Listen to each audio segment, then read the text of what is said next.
உன்மடியில் நான் உறங்க கண்ணீரண்டும் தான் மயங்க என்ன தவம் செய்தேனோ என்னவென்று சொல்வேனோ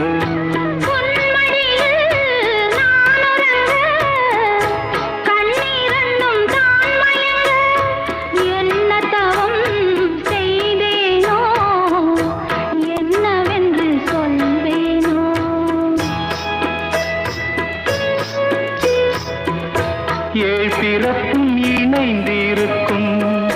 சொந்தம் இந்த சொந்தமம்மா